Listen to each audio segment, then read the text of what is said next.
Bom, então, primeiramente, aí, boa noite a todos. Hoje a gente tem uma live aí sobre suplementação, ok? Eu coloquei um tema bem polêmico, né? Descobrir, né, como evitar, né, a gente ser enganado aí pelos blogueiros e blogueiras do Instagram. Bom, para quem não conhece o professor Guilherme Artioli, ele é formado em Educação Física, é graduado em Educação Física, mestre em Educação Física e doutor em Educação Física pela USP. Atualmente ele é professor da USP, trabalha na área de fisiologia e nutrição aplicada e especificamente na área de recursos ergogênicos e suplementos.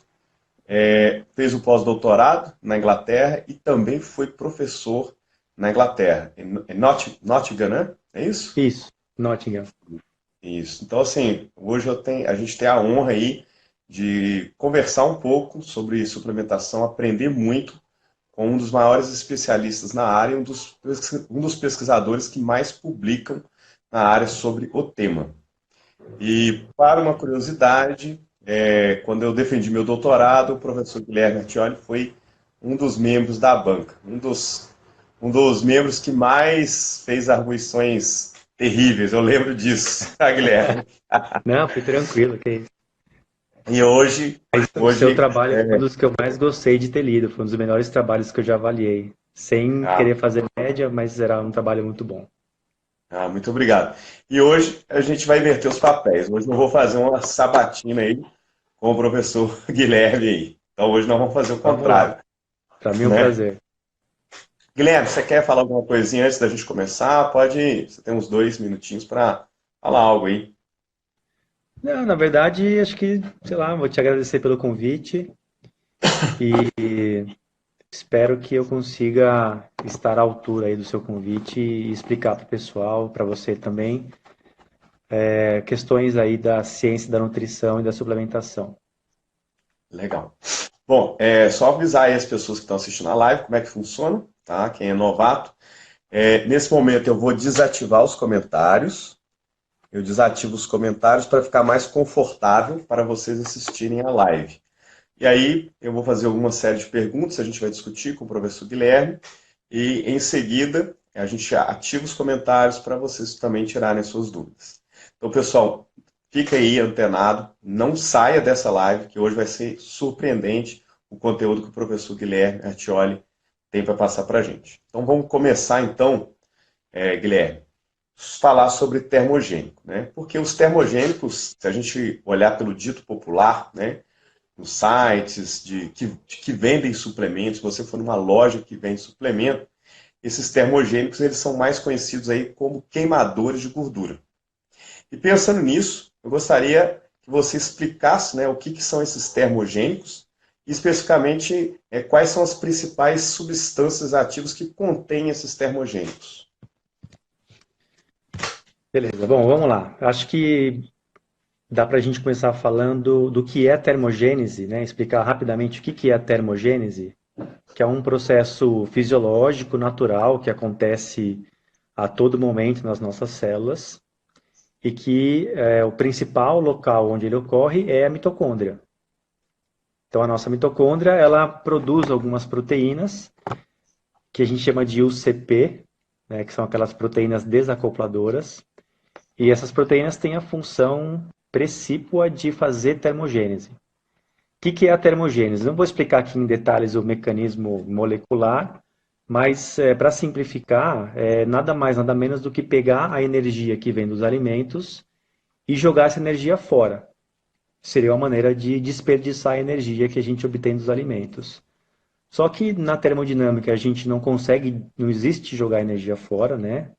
Existe a lei de conservação de energia. Então, quando a gente fala em jogar energia fora, a gente fala em dissipar essa energia na forma de calor. Então, é um processo natural que acontece nas nossas mitocôndrias de dissipação de energia, pegar a energia dos alimentos e transformar essa energia em calor. Então, toda vez que você transforma a energia dos alimentos em calor, você obviamente produz calor, então é a termogênese, e você deixa de aproveitar a energia do alimento, então, portanto, você está deixando de engordar, digamos assim. É como se você não tivesse comido aquele alimento ou aquele percentual daquele alimento. Então, por isso que as pessoas elas fazem essa relação entre a termogênese e queimar gordura ou emagrecer. Não sei se eu fui claro aí, Ricardo, me ajuda aí. Não, tá certinho, legal. Então, o E processo de termogênica é basicamente esse, e, portanto, os termogênicos seriam qualquer substância que tivesse a capacidade de estimular esse processo de transformar a energia dos alimentos em energia, jogar fora essa energia sob a forma de calor. certo. E aí a gente tem esses suplementos que a gente entra nas lojas e fala, são termogênicos. E quais são essas substâncias que tem nesses suplementos e se essas substâncias realmente têm esse papel de estimular a termogênese? Então, seria bom que essas substâncias não fossem bons termogênicos. Para a nossa saúde, para a nossa segurança, é bom que um termogênico não seja muito eficiente. Por quê? Porque qualquer termogênico que seja muito eficiente tem um risco de matar a pessoa de febre, literalmente. Eu vou dar um exemplo aqui para vocês. Tem uma droga que foi desenvolvida, se não me engano, na década de 1950. O nome, posso estar enganado, mas eu acho que é dinitrofenol. Eu posso estar enganado. O que essa droga fazia? Ela fazia uma função que a gente chama de ionóforo de prótons, que é mais ou menos a mesma coisa que essas proteínas que eu falei para vocês, as UCPs, as proteínas desacopladoras, é mais ou menos a mesma função que elas fazem. E, e era um verdadeiro termogênico, tá? Então era um termogênico muito eficiente. O que aconteceu foi que depois que ele entrou no mercado, as pessoas realmente começaram a perder peso e muitas pessoas começaram a morrer. Porque literalmente elas cozinhavam por dentro, elas morriam de febre, porque elas faziam tanta termogênese que elas perdiam o controle da própria temperatura, faziam temperatura de 41, 42 graus e algumas delas vinham a óbito. Então, assim, para nossa segurança, toda vez que você entra numa loja de suplemento e vê lá termogênico, torça para que aquilo não seja um termogênico muito eficiente. Porque se for, existe um risco grande de ter um problema sério de saúde. Certo. E aí, por exemplo, quando a gente vai na loja de suplemento, né, as indústrias de suplemento, elas colocam vários componentes dentro daquele suplemento. E um deles é a cafeína. E aí, várias pessoas acreditam, né, que a cafeína, de fato, tem esse efeito ergogênico, esse efeito termogênico, tá? Esse efeito termogênico. De fato, a cafeína ela tem um efeito termogênico para aumentar a queima de gordura? Se sim ou não, e se tem uma outra função essa cafeína nesse suplemento? A cafeína, ela tem algum efeito termogênico, é muito discreto, e eu diria que é discreto a ponto de não ser muito importante se você está procurando perda de peso. Já tem meta-análises aí mostrando que se houver efeito da cafeína, em termos de perda de peso, ele vai ser menor do que perdas, ele vai te dar uma perda menor do que 1 quilo. Então não é algo que do ponto de vista clínico vai ser muito significativo. Existem maneiras muito mais eficientes de você perder peso se for o caso, se for necessário, né? Acontece que na nutrição esportiva, na área de suplementos, a gente meio que convencionou chamar de termogênico qualquer suplemento que tenha algum efeito, algum suposto efeito de emagrecer. Então você pode, por exemplo, pegar suplementos que podem ter algum efeito de promover algum emagrecimento, alguma perda de peso, mesmo que esse efeito não seja mediado por termogênese. Então você pode pegar, por exemplo, um suplemento que diminui o apetite, a pessoa Sim. come menos, a pessoa pode emagrecer porque ela perdeu um pouco o apetite, está comendo menos, ela não é um termogênico, mas ainda assim ela vai ser chamada de termogênico. No caso da cafeína, ela pode, por exemplo, aumentar a sua atividade e pode fazer com Certo. que você aumente gasto energético. Esse pode ser um dos mecanismos de perda de peso da cafeína, mas não necessariamente ela vai ser um termogênico muito eficiente. Então a gente pode falar que a cafeína, ela de fato tem um efeito estimulatório, ou seja, a pessoa fica mais ativa, quer fazer mais atividade física, a gente pode afirmar isso? Ela é um bom estimulante do sistema nervoso central.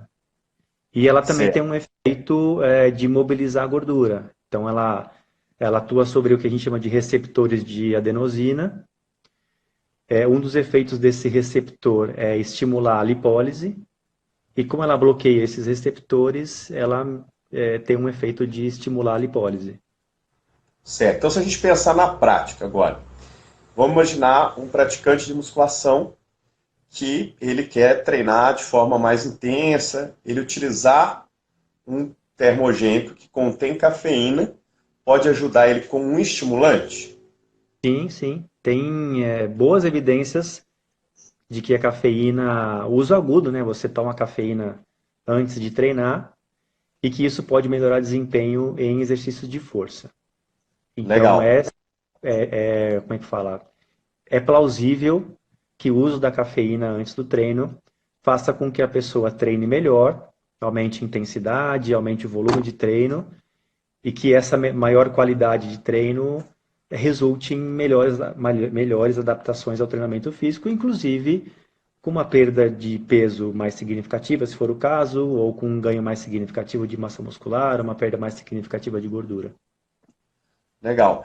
Bom, aí partindo desse princípio que você acabou de falar, né? Então, de fato, a cafeína ela tem evidência científica de efeitos positivos para fator estimulante. Mas existe alguma dose mínima indicada e existe alguma contraindicação, algum efeito adverso? As doses ergogênicas da cafeína variam de 0,3 até 0,6 miligramas de cafeína por quilo de peso corporal. Então, aí tem que fazer Certo. as contas. Existem até doses maiores, tem estudos que usam até 0,9, mas quando você começa a passar de 0,6 e quando você se aproxima dessa dose de 0,9, você aumenta muito os efeitos colaterais, que eu já vou falar quais são, e você não tem muito mais benefício ergogênico além do que você já teria com dose de 0,6. Então, por exemplo, quando a gente faz estudos no nosso laboratório, a gente normalmente usa doses próximas de 0,6, que seria assim, uma dose que equilibra mais ou menos efeitos colaterais não tão intensos com um efeito ergogênico bastante satisfatório. E Certo. assim, quando eu falo bastante satisfatório, é bom a gente ter em mente que é um efeito termogênico equivalente ao de qualquer suplemento alimentar, que é um efeito pequeno. Então, quando a gente faz lá nossos testes em laboratório, que são testes com alta sensibilidade, a gente vê melhoras de 3, 4, 5% do desempenho. Não é que a pessoa vai tomar cafeína e vai do dia para a noite virar o Ronnie Coleman, nada disso. Então seria mais indicado para um indivíduo já bem treinado. É possível que beneficie também aquele indivíduo que não está tão bem treinado assim, mas o que faz mais sentido para você tomar um suplemento é quando a pessoa já está com dificuldade de progredir no treino, porque essa é a progressão Sim. natural, né? Quanto mais treinado, menos treinável. E aí o sujeito está precisando de alguma ajuda para conseguir quebrar aquela homeostase, e então ele usa esse tipo de recurso. Para o iniciante, a curva de melhora dele é tão íngreme, né? Ele está melhorando tão rápido, que o suplemento vai fazer pouco sentido ali naquele contexto. Certo. E quais são os efeitos adversos que pode acontecer se tomar uma dose elevada? Você tem aumento de frequência cardíaca, né? Então são efeitos estimulatórios do sistema cardiovascular. Você tem aumento de pressão arterial. Você tem aumento de atenção. Você tem aumento do drive neural. Então algumas pessoas podem ter tremores. É o efeito que a gente, né, costumeiramente fala, tô ligadão. É mais ou Aham. menos esse o efeito colateral. Se for algo muito intenso, pode incomodar bastante a pessoa, né? Quando você começa a ter palpitação, você pode ter perda de sono, você pode ter perda de qualidade de sono. Isso em longo prazo não é algo desejável, né? Não faz muito bem. Sim. E você conhece, já leu algum estudo que fala do uso da cafeína de forma crônica e qual o tempo que você chegou a ler algum paper sobre isso? Eu diria que o que mais tem no mundo é o uso crônico de cafeína, né? Que são pessoas Principalmente em que laboratório. que tomam café todos os dias, várias vezes ao dia. E aí o que tem, na verdade, é uma discussão muito intensa sobre o fato de pessoas que fazem uso crônico de cafeína, se elas são ou não mais resistentes aos efeitos da cafeína. Então você tem Certo. evidências para os dois lados. Você tem evidências que mostram que quem faz uso constante de cafeína tem uma certa resistência aos efeitos da cafeína, e você tem evidências mostrando que não. Por via das dúvidas, eu diria que assim, ó, vamos supor que você vai trabalhar com um atleta que vai participar de uma competição importante e você pretende prescrever cafeína para esse atleta. Por via das dúvidas, eu acho que valeria a pena você fazer um protocolozinho de uma semana, 10 dias de desmame de cafeína, só para Ok. garantir que se você vai dar cafeína no dia da competição, que ele vai estar com mais chances de ser responsivo àquela cafeína que você vai dar. Correto. Ok. Uma última dúvida aí que o pessoal tem muito sobre o uso de termogênico, né? O pessoal às vezes usa termogênico e fala, nossa, estou sentindo até minha temperatura corporal aumentar, está aumentando, realmente atrapalha o sono. Isso de fato acontece. Principalmente o pessoal fala assim, ó, você pode tomar o termogênico, mas não toma à noite não, que senão você nem vai dormir. Isso de fato é real mesmo? Se for um termogênico que tem cafeína, né, especialmente altas doses de cafeína, é bem possível que aquilo atrapalhe o sono. Vale a pena dizer que a cafeína, ela tem um perfil a gente chama de perfil farmacocinético, né, que é quando você ingere ela, como que ela fica no seu sangue, quanto tempo ela demora para atingir o pico, quanto tempo demora para sair do seu sangue. Ela chega na sua corrente sanguínea super rápido, então de 30 a 60 minutos ela atinge o pico e ela demora bastante para sair do seu sangue. Então, a meia-vida dela varia aí de 6 a 8 horas. Então, eu vou tomar 2 horas antes de dormir. Você pode ter certeza que vai ter bastante cafeína circulando no seu sangue ainda na hora que você for dormir. Então, uma pessoa que treina à noite e vai tomar um pré-treino, um termogênico cheio de cafeína e achando que vai dormir bem, porque é 2, 3 horas antes dele dormir, é muito provável que aquela dose alta atrapalhe sim o sono da pessoa. Certo. Então, para a gente fechar então essa parte aí dos termogênicos, eu vou fazer uma conclusão aqui, que basicamente, né, os termogênicos, né, que são a base aí de cafeína, eles têm zero, né, efeito aí de queimador de gordura, mas o indivíduo ele pode se beneficiar por ter um efeito estimulante. O que a gente pode pensar aí que a gente tem uma dose mínima, né, que é de você falou 0,3, né? 0,3 a 0,6. 0,6. E A não 0,9, né? Mas 0,9 já é um pouco 0,9. exagero. Tá? E acima de 0,9, tomar um pouco mais de cuidado, porque senão você vai ter os efeitos aí adversos. Acima de 0,9 Sim. você já pode chegar próximo de dose tóxica, né? Então, Certo. evita isso, né? Sim.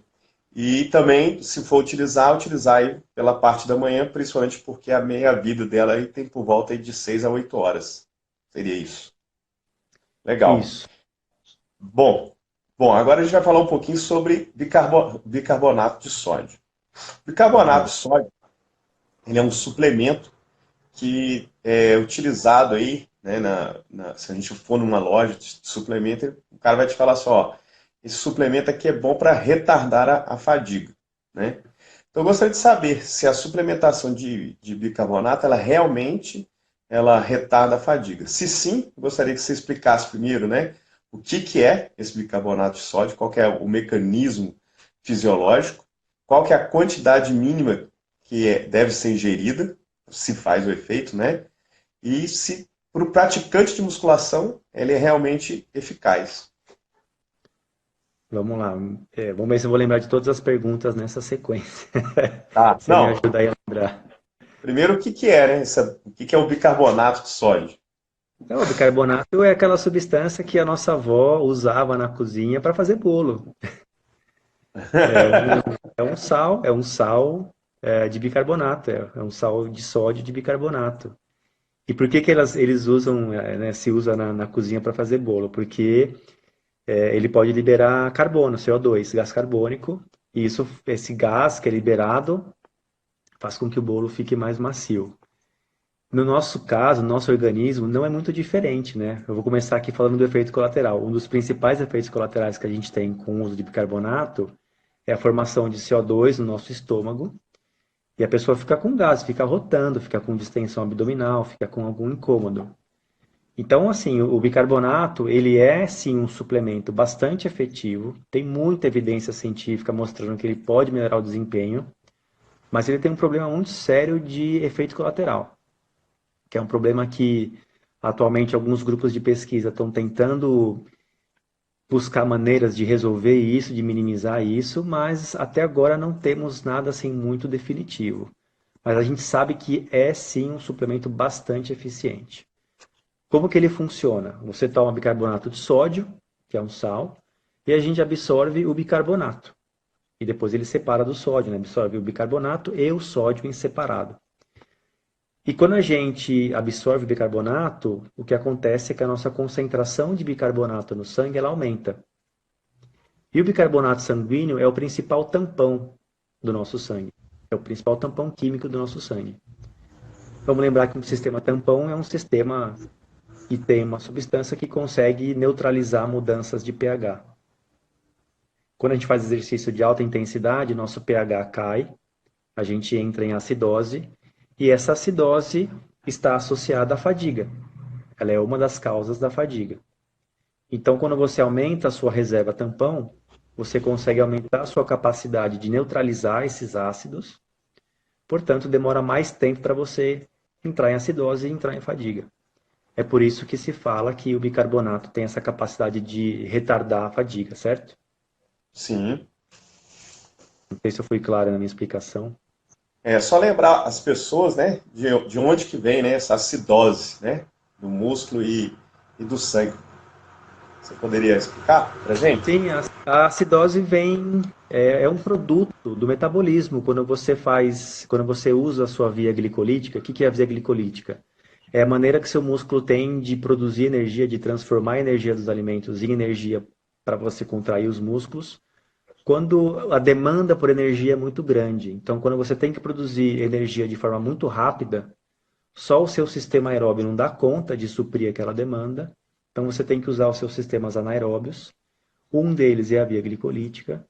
E o produto dessa via glicolítica, um dos produtos dessa via glicolítica, não da via glicolítica em si, mas da solicitação da via glicolítica, são os ácidos, são os íons H+, que são ácidos, que se acumulam no nosso músculo e que fazem com que o nosso músculo entre em fadiga. Correto. Então a gente não confunde, né? Muita gente confunde e fala assim, o músculo ficou mais ácido por causa da produção de lactato. Não tem nada a ver. Tá? É com os íons de hidrogênio da via Isso, glicolítica e também da hidrólise de ATP. Então quando a gente tem exato. hidrólise de ATP, libera também íons de hidrogênio que vai deixar o meio intramuscular mais ácido. Exato. Na verdade, não é a via glicolítica que traz o hidrogênio, mas é a quebra de ATP associada ao uso da via glicolítica. Para eu Sim, explicar isso, eu teria que entrar em bioquímica aqui mais pesado. é, Vamos deixar para lá, deixa para uma outra live. da Mas live. quando eu tenho que solicitar a via glicolítica, essa quebra de ATP que está associada à via glicolítica, ela gera íon H+. E aí o bicarbonato de sódio ele vem para fazer o tamponamento e tentar manter, né, o pH próximo aí das condições basais aí próximo da neutralidade. Seria isso. Durante o exercício você não consegue manter o pH próximo da neutralidade, isso não É, existe. sim. Mas quando você toma bicarbonato, você aumenta a sua reserva tampão, digamos que a velocidade com que você chega na acidose, ela é atenuada. Demora mais Correto. tempo para você atingir aquele ponto que o seu músculo falha, digamos assim. Sim. E qual que seria a quantidade mínima que deve ser ingerida de bicarbonato para a gente de fato gerar esse efeito ergogênico? Tem duas doses, na verdade uma faixa de dose que varia de 0,2 a 0,3 miligramas por quilo de peso. Desculpa, Certo. 200 a 300 miligramas por quilo de peso. 0,2 a 0,3 gramas por quilo de peso. Então, uma pessoa de 70 quilos Para a dose de 0,3 daria 21 gramas. Para a dose de 0,2, 14 gramas. Então, para uma pessoa de 70 quilos, vai variar de 14 a 21 gramas. Quanto mais E, próximo do 14, quanto mais próximo ali do 0,2, menor a chance de você ter efeito ergogênico, porque você teria que achar o ponto, o momento ideal para você ingerir e fazer o exercício. Só que quanto mais próximo do 0,2, mais baixa a dose, menor a chance de você ter um efeito colateral mais intenso. Conforme correto. você aumenta a dose, você aumenta a sua janela de tempo que você está ergogênico, que você está tamponando bem. Por outro lado, você também aumenta a dose e você aumenta a chance de ter efeitos colaterais mais intensos. Certo. E já tem trabalho mostrando o efeito do bicarbonato de sódio na musculação? Já chegou a ler alguma coisa? Existe? Tem bastante trabalho, e a maioria deles não é 100%, né? Sempre tem alguma controvérsia, mas eu diria que a maioria da literatura, né, ela aponta para o fato do bicarbonato não ajudar na musculação. Por Certo. incrível que, por incrível que pareça. Porque a gente sabe que a musculação é um exercício que tem uma boa predominância anaeróbia, tem uma boa predominância láctica, gera uma certa acidose. E eu acho que a melhor explicação para isso é o seguinte: o efeito do bicarbonato, assim como qualquer outro suplemento, ele é pequeno. Então, quando a gente Correto. coloca a pessoa para pedalar numa bicicleta, alta intensidade, a pessoa consegue melhorar ali 2, 3, 4, 5%. Esse aumento de 2, 3, 4, 5%, eu acho que ele não é grande o suficiente para se transformar, por exemplo, em uma repetição a mais. Então, Sim. os testes que a gente tem na musculação, eles são menos sensíveis do que os testes que a gente tem numa bike, por exemplo, num ergômetro, num outro tipo de equipamento de laboratório. E eu te pergunto, vamos supor que a gente consiga fazer uma repetição a mais. Será que isso é importante a ponto de gerar mais hipertrofia, gerar mais força? Não seria mais fácil fazer uma série a mais? Sim.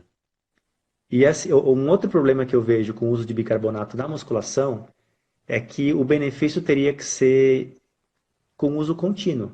Não adianta você melhorar em um treino e nos outros 300 treinos do seu ano você não fica igual, não muda nada, certo? Então você teria que tomar Sim. todo dia ou 3 vezes por semana quando você for treinar.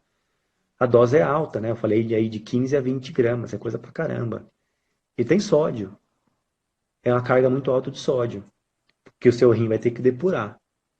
Você tem Certo. que lidar com efeito colateral. Então eu não vejo o bicarbonato como um suplemento para você tomar todos os dias para treinar. Para mim, o bicarbonato é um suplemento de uso pontual que você vai pesar risco e benefício para um momento competitivo específico. Ali vale a pena usar? Beleza, vai lá e usa. Eu não acho que seja adequado você usar bicarbonato sempre, continuamente, no caso, por exemplo, da musculação. Certo. Aí, por exemplo, uma prova, vamos pensar no esporte. Qual esporte que seria assim, que a gente pode aplicar, que dá um resultado aí de 5% de melhora aí, detectável?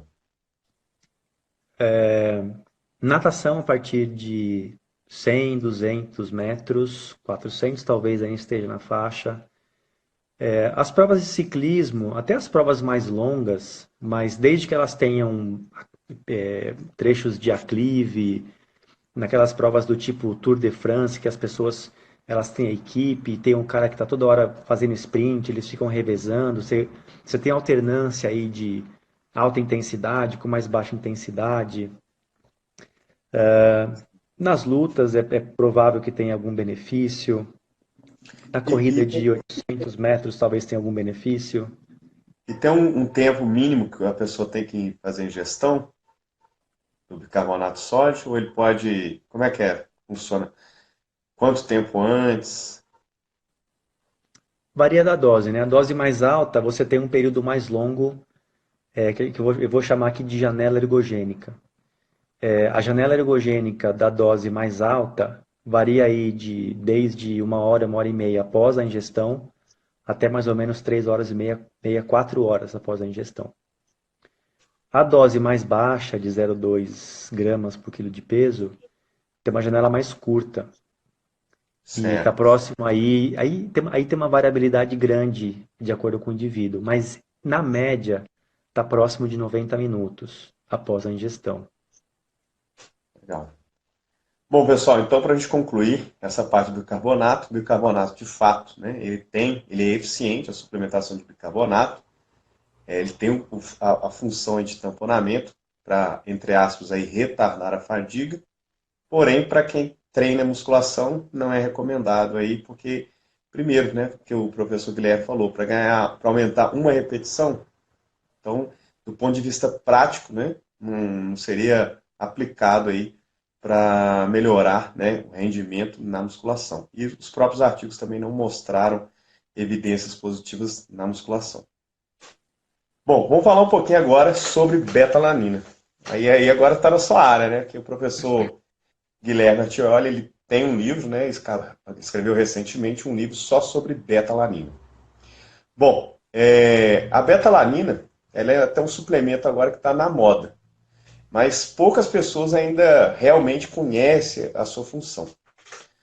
Então vamos aproveitar a sua expertise, Guilherme. Eu gostaria de saber, gostaria que você explicasse primeiro o que é essa betalanina, qual é a função e quando que ela deve ser ingerida, né?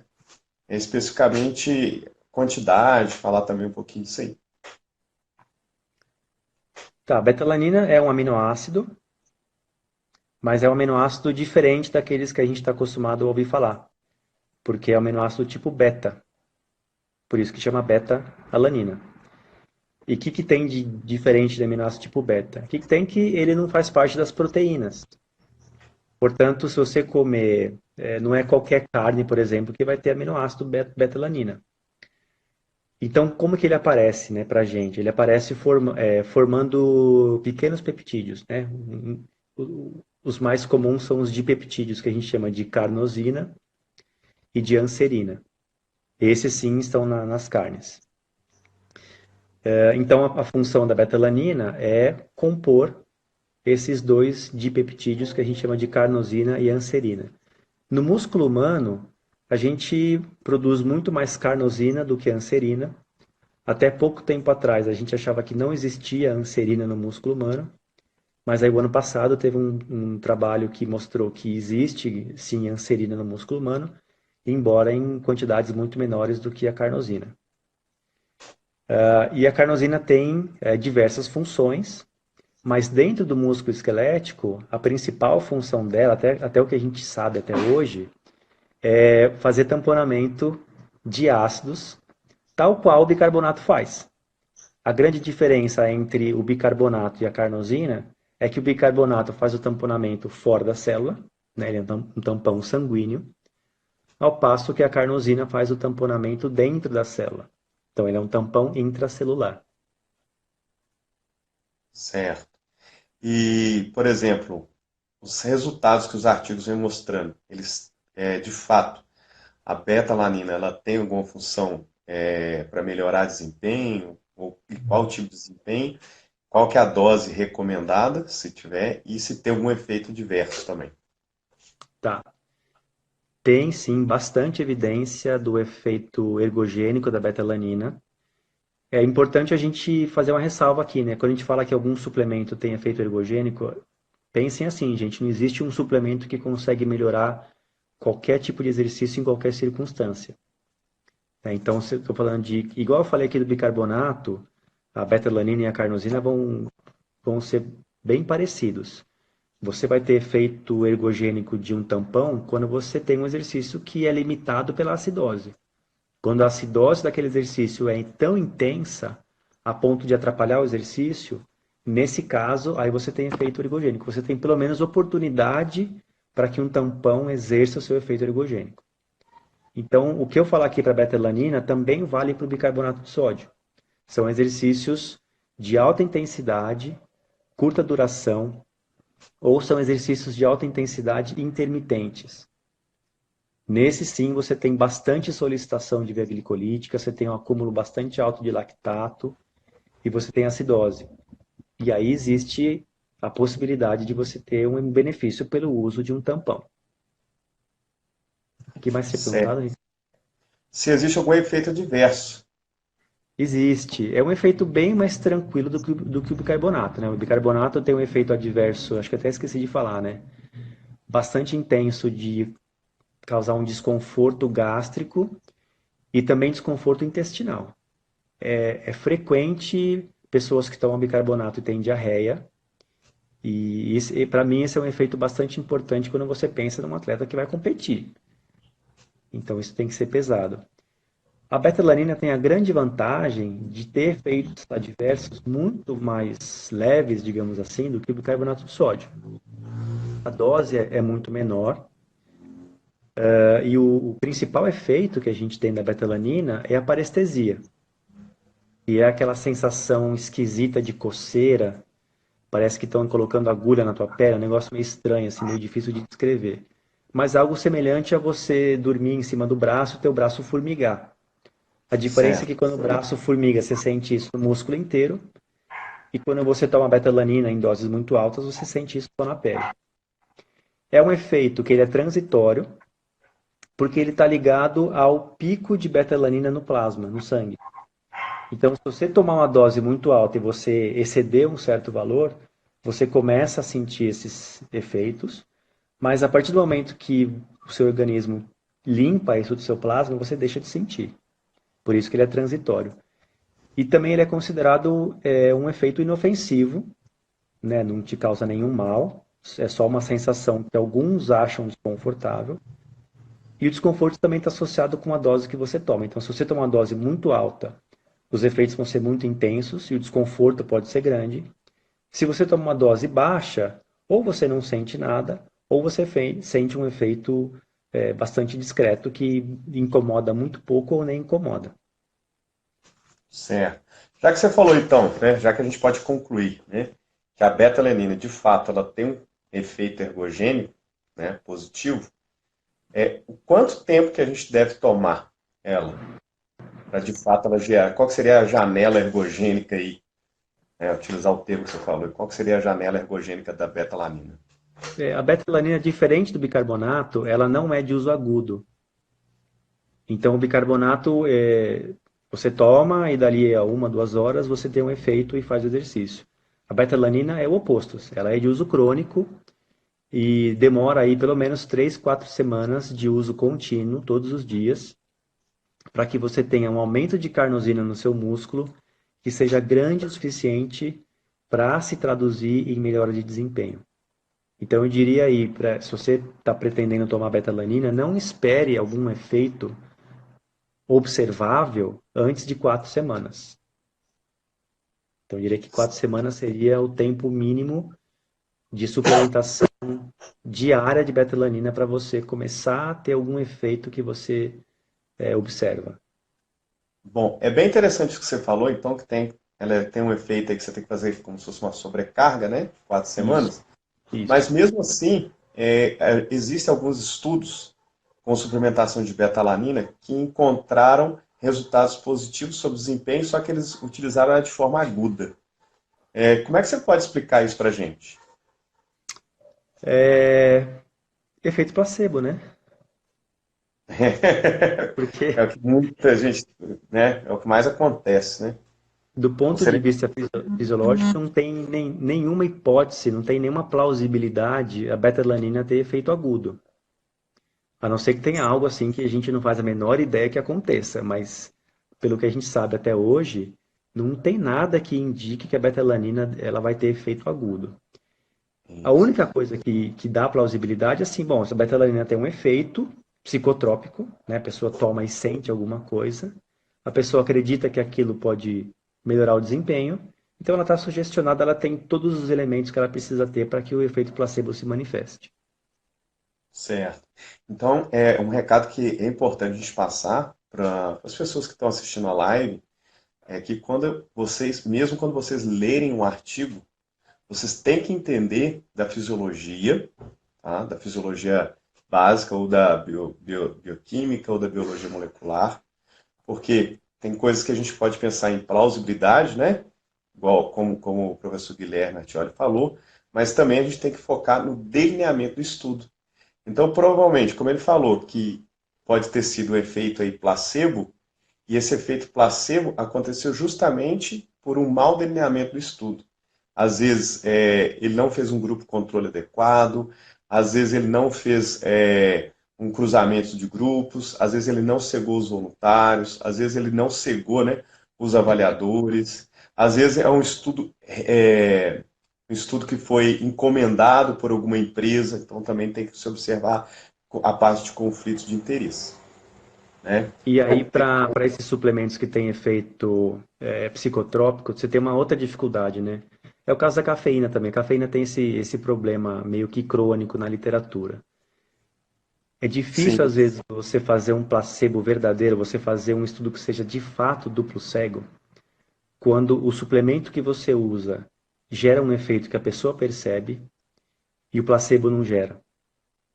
Então, por mais que eu faça todo o vendamento perfeito do meu estudo, se eu dou uma dose muito alta de betalanina e o sujeito sente parestesia, ele ele já... sabe que ele está tomando. Ele já está sugestionado. Sim, E ele relatando para o pesquisador que ele está sentindo parestesia, o pesquisador também já sabe que ele está tomando. Então acabou aí o vendamento. Por mais que o estudo seja vendado, né, duplo cego, às vezes esses detalhes passam despercebidos, mas é difícil você fazer um vendamento adequado para esse tipo de estudo. sim. O que a gente tem que pensar o cegamento é um dos critérios, né, do delineamento. Aí a gente pode pensar em outros critérios que está dentro do artigo científico. E aí, vou Bom, até para sair um pouco do assunto, mas para fazer um alerta para o pessoal, os estudos com reidratação também têm esse problema grave, né? Décadas de literatura tem essa falha grave de não conseguir controlar efeito placebo, porque você testar efeito de você se hidratar ou não, quando numa condição você dá água para o sujeito ou um repositor de eletrólitos, e na outra condição você não dá esse líquido, isso tem o efeito placebo disso, né? Como é que você vai sim, atribuir isso só ao consumo de água, ao consumo daquela bebida, né? também. Bom, falar um pouquinho, né, aproveitar e falar um pouquinho sobre o pré-treino, né? Dentro desse contexto aí que você acabou de falar da betalanina, o que você acha aí? A maioria dos suplementos, né, que são considerados pré-treinos, eles contêm doses acima aí de 2 gramas de betalanina, né? Sabendo que, né, a gente toma o pré-treino para melhorar o desempenho durante o treino, e o que você acabou de falar, né? A betalanina não é aguda, né? Qual que é a sua opinião aí, como estratégia da indústria, para vender mais o pré-treino e a pessoa achar que funciona? Por que que eles colocam essa betalanina? A impressão que eu tenho, Ricardo, é que a indústria quer que o pré-treino seja algo que a pessoa sinta que está fazendo efeito. Então parece que para a indústria, o pré-treino dela tem que ser algo que o sujeito toma, vai treinar e fala, pô, agora bateu. Então eles investem nessas substâncias que têm um efeito, digamos, psicotrópico. Então eles colocam altas doses de cafeína, o que não está errado, né? Não dá para você dizer que a cafeína não seja um bom pré-treino. Eles botam altas doses de betalanina. Não faz nenhum sentido a pessoa tomar betalanina como um pré-treino, não faz a menor sentido. Eles também às vezes colocam creatina, e a creatina está lá, não sei se para fazer algum efeito em longo prazo, né? Creatina Sim, em 5 dias já começa a fazer efeito, então não custa nada colocar, hoje em dia é barata a creatina. Mas o que eles querem parece é que a pessoa tome o pré-treino, fique ligadão da cafeína, comece a sentir a parestesia da betalanina e fala, porra, agora eu tô bom para treinar. é mais ou Porque menos isso.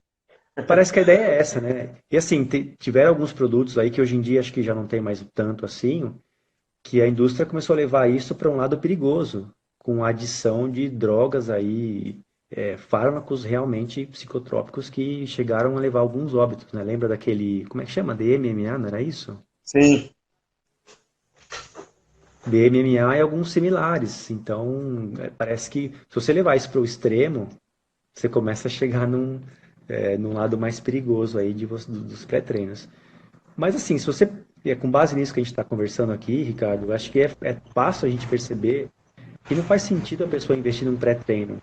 Porque a única substância que faz algum sentido estar lá com um pré-treino é a cafeína. Ah, e o carboidrato? Tem pré-treino que tem carboidrato. Beleza, pode ser que o carboidrato tenha algum efeito, mas na musculação, para uma pessoa que já está minimamente bem alimentada ao longo do dia, é muito pouco provável que carboidrato seja um limitante para o desempenho. Se você colocar mais ali, muito provavelmente não vai ter nenhum benefício extra. Então, o que daria benefício do fato seria a cafeína. Então, por que que você não toma cafeína isolada ou você não toma um café? Por que que você não, em vez de investir num pré-treino, você tem um controle melhor do que você está ingerindo? Sim, e é bem mais barato ainda, né? Exato, exato. Guilherme, vamos agora, eu vou agora ativar os comentários para o pessoal fazer perguntas aí. Só um Vamos minutinho. lá. Pessoal, acabei de ativar os comentários, então quem quiser já pode fazer uma pergunta sobre o tema da live, tá? Que é sobre suplementos e tentar fazer perguntas direcionadas sobre termogênico, sobre o bicarbonato de sódio e a beta-alanina e os pré-treinos. Então, se alguém quiser fazer alguma pergunta. Enquanto ninguém faz pergunta, uma coisa que eu acho que é importante também a gente falar aqui, Guilherme, quais seriam os cuidados aí que a gente deve ter na hora da gente ler, né, interpretar um artigo científico especificamente aí sobre suplementação, né? Você já deu a dica aí, que é verificar, né, se tem um grupo controle. Mas o que você poderia falar aí, você como é revisor, né, de várias revistas, na hora que você faz a sua leitura de análise, aí, o que você geralmente já busca aí? Quais são os erros mais comuns? Acho que você tem que procurar aqueles elementos de uma pesquisa feita com cuidado, né? Então, para suplemento, se é duplo cego, se teve algum tipo de randomização, se teve algum tipo de, como é que foi feito o vendamento, como que eles garantem que os sujeitos realmente tomaram o suplemento, qual foi a aderência à suplementação. Sempre olha ali na parte de agradecimentos se tem conflito de interesse. Tomar cuidado com estudos que usam produtos ao invés de substâncias. Então, quando você está testando um produto de uma empresa específica, esses estudos tendem a ter uma qualidade muito ruim. E também tomar cuidado com artigos que mostram resultados bons demais para ser verdade. Uma regra Sim, geral do suplemento é que ele tem um efeito pequeno, um efeito marginal. Se você pegar um artigo que o sujeito dobra a força dele em 15 dias, eu já vi estudo assim. Gente, o que que dobra a força em 15 dias? Nem esteroide não faz isso. Então, para a gente também ser cauteloso com a interpretação dos próprios dados que estão sendo apresentados ali, né? teve uma pergunta aqui, Guilherme, que eu vi, é bem da sua área aí. Atleta de jiu-jitsu pode se beneficiar com o uso de beta-alanina? Provavelmente sim. Acho que existe uma boa possibilidade de melhora de desempenho, de retardo de fadiga em lutas com as mesmas características do jiu-jitsu. Acho que sim. É o Túlio Maia. Respondido aí, Túlio. É, Rodrigo Fernandes, personal Rodrigo Fernandes. Sobre efeitos hepatotóxicos em relação à cafeína. Tem alguma evidência aí? Efeito de toxicidade hepática? Até onde eu sei, nas doses que a gente mencionou aqui, não. Eu acho que dose tóxica são doses maiores dessas que a gente mencionou aqui. Maria Lima. Qual o melhor protocolo de suplementação da beta-alanina? Melhor protocolo? É difícil falar um melhor protocolo, né? O que a gente usa no nosso laboratório, o que a gente mais usa, mas isso também por uma questão de tentar acelerar, né? Tentar deixar nossos estudos o mais rápido possível e facilita isso para a gente. A gente usa 6,4 gramas por dia e a gente divide esses 6,4 gramas diários em 4 doses de 1,6 gramas. Só que a gente faz isso com aquele tablete que a gente recebe lá da empresa, que eles dão gratuitamente para a gente, né? Da Danai, que são tabletes de liberação lenta que reduzem o pico de beta-alanina e reduzem os efeitos colaterais, principalmente a parestesia. Para quem não tem acesso a isso, porque realmente é mais caro, você pode usar a dose aí de 1 grama, 0,8 gramas, 800 miligramas. Também toma 3, 4, 5 vezes ao dia, que depois ali de 4, 5, 6 semanas você já vai ter efeito também. Tá. Pergunta aqui da Paloma Barros. Ela ficou até brava com a gente, que a gente só direcionou para musculação. Mas vamos lá, está perguntando o uso do bicarbonato para esportes de endurance e para os treinos intervalados. Para treino, como eu já falei, eu não recomendo. E bicarbonato para esportes de endurance, a não ser que seja, como eu falei, no caso do ciclismo, que você tem períodos em que você aumenta a intensidade, seja porque tem um aclive, porque você está fazendo um sprint. Mas se for o endurance clássico, de intensidade moderada, mais baixa, não vejo razão para usar bicarbonato de sódio. Eu vou ter que ligar aqui no carregador. Dá só um minutinho. Sem problema. Então, pessoal, ouviu aí o professor Guilherme, né? Para treino, não use bicarbonato de sódio. Então, deixa o bicarbonato de sódio da vovó em casa, não vai usar, não. Mais Só vou tremer um perguntas aí, pouco aqui que pessoal? eu tive que conectar no carregador, tá? Tranquilo. Pessoal, mais alguma dúvida? Tem uma pergunta grande aqui de quem que é. Ah, Paloma, tá, já foi. É, a Paloma, a gente respondeu. A creatina é um bom suplemento? Da Lady Silva. Depende do que você quer, né? Não existe suplemento bom para tudo. A creatina ela é boa para aumentar força muscular e se você aproveitar esse aumento de força para treinar melhor, você também pode ter aumento de massa muscular. Legal. Pessoal, Guilherme, tem uma notícia triste para dar para os nossos ouvintes aí. A nossa live Acabou? terminou. Acabou já. Falta 2 minutos que o Instagram vai deletar a gente aqui. Deu 1 hora, ele deleta a Ah, gente. não É. sabia disso.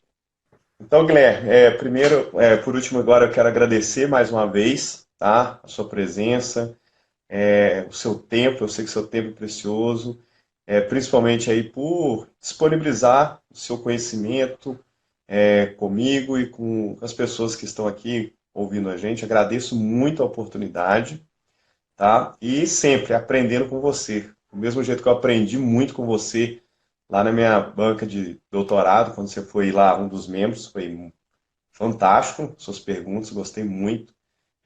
Até hoje eu lembro como se fosse hoje, sempre conto para meus amigos, quando eu vou falar sobre como é que foi minha defesa, eu lembro de você, foi muito legal.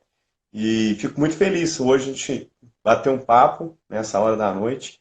Agradeço aí seu tempo. Pode falar aí, Souza. Não, eu que Tem um. agradeço. Obrigado pelo convite. Para mim foi um prazer e estou à disposição aí sempre que você quiser. Só me avisa que eu venho aí. Tá. Então, pessoal, quem não segue, professor Guilherme, depois clica aí, vai lá, Guilherme Artioli, vale a pena seguir, ele também faz sempre post aí na área de suplementação, treinamento, vale a pena aí também conhecer um pouquinho do Instagram dele.